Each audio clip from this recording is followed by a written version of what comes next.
introduction is just what it says on the tin, an introduction to the record, and it's got a bit of a spaghetti western vibe from us being into that kind of movie. It didn't start as an introduction. It kind of started with just a little kind of keyboard run that Tommy came up with. And then we worked it in where it was quite handy at the start of gigs because we could sound check by just testing all the equipment. Hail Bop, it's a song about... It's about kind of two things. Well, it was like one was like Hail to Bop. Oh yes, yeah. Music, and then we had this line about sort of meteorites, like Halley's Comet. I think it was about the thing about a comet coming back round. You have to wait for a comet to come back round every, 12,000 years, say, a comet comes round, and it's this sort of like double meaning of waiting your whole life for something to come round and then you miss it. So there's a line there about waited for you so long and now you've taken off again, and it's sort of about, essentially about sort of missed opportunities or missing the boat on something or something, waiting for something to come around and then it's gone in an instant. Default started with like Dave had this little kind of riff that he wanted to do, take a look at, and we kind of started looking at that, but it kind of morphed into something slightly different. I think it was us trying to do a sort of tongue-in-cheek diss rap. So when rappers like Young MC would come out with whole songs just sort of one put down after another, So we just thought it'd be funny to have a load of put down cliches one after another for no real reason aimed at nobody, but just a kind of like nod to that kind of hip hop that we grew up listening to, that was sort of just attitude. Firewater, it's about sharing. It's about the kind of fun of getting drunk and sharing a bottle of wine, and I guess it kind of puts. We were trying to put our minds out to somewhere around a campfire out in the middle of nowhere, and you've just got some booze in the campfire to keep you company, and it's a bit like getting drunk. It's fun, and then you've got the hangover, so it's just sort of like, this is fun, but it's also, I think there's a line about my liver's up and left me, and the devil thinks I'm prey, and it's kind of like, I've just overdone it, It's a sort of like dusty tale of too much booze, basically. Waveforms, it's a bit like that dancing with a tear in your eye kind of idea, where there's someone dancing and they're kind of enveloped in the music, but it reminds them of an event or a person. So there's a kind of, obviously a positive thing about the kind of dancing, but then it's got this slight melancholy aspect to it. The press maybe both buttons at the same time is quite an interesting thing to do through music and stuff. Zum Zum was kind of born out of being locked away in the Highlands in a house, and I had a small riff which Dave and Tommy just basically kind of grabbed but completely changed it and just ran in took it in a completely different direction. I think I remember falling asleep on a sofa and you two just kind of frantically, hooking up a kind of drum setup, and Tommy coming up with loads of layered synths. And I think on the way up you had a line which was like, got to get to know you.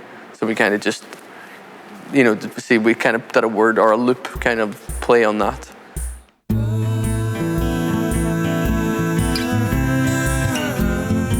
Hand of Man, it's a sort of warning song about the way that humanity's going, really, in a way, and what we're kind of doing to ourselves and doing to the planet and the mess that we're getting ourselves in. And it's about imagining that if you went back to the start of humanity and guide them back throughout time whilst telling them along the way, the pitfalls and where you can go wrong, and the trouble that that we seem to get ourselves in throughout history, repeating mistakes. So it's about just imagining a better world where you've managed to warn humanity about these things. Love's Dart got kind of two layers to it. One was a sort of search for material kind of wealth, and gold. And then there's an underlying kind of theme where the gold is actually, the color of a girl's hair. Yeah, I think it's a song about spending your life searching for the wrong thing. So this guy's out in the desert searching for gold, and he knows he's running out of water and the sun's too strong and his skin's too pale to be out there. And he could die out in the desert searching for gold. And every time he passes out or falls asleep under a tree, he's thinking about, on one hand, the gold that he's trying to find, and then he's thinking about the girl that he left behind who has this golden hair. And it's all about going round in circles and what's really the important thing. Is he going to die out in the desert trying to get rich, or is he going to cut his losses and go home to his girl or his wife? War, yes. It's a song about war and about conflict.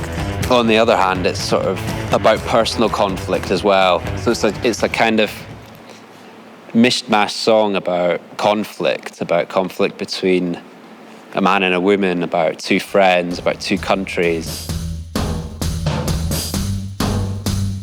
You're driving through a landscape and this guy's trying to keep up with this girl who's very interested in just seeing as much as she can possibly see and do as much as she can possibly do. And it's a sort of driving song about getting in the car and getting out of the city. And I think there's lines in there about chasing the horizon, and there's the sort of idea of going on a weekend road trip or escaping for the rest of your life, or quite Thelma and Louise kind of in a way.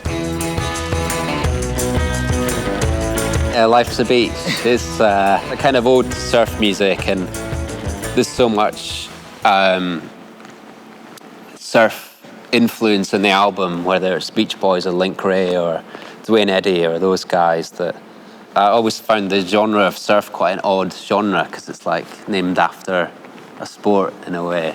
It's this genre, but it's this lifestyle. It's this whole kind of philosophy in a way. It's got this romantic notion that I think captures people and keeps coming back round as well. And it's about essentially being at the coast and being near the sea, and life, life's a beach when you're at the beach. It's great.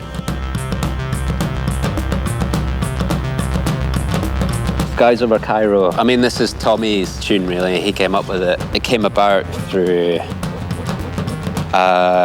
this kind of, not novelty, but this kind of fun thing that's been running through music, whether it's like Egyptian Lover, the hip-hop tune, or whether it's the Jonathan Richman stuff, or Sam Sham and the Pharaohs. And there's this sort of obsession with Egypt that keeps popping up. Mm-hmm.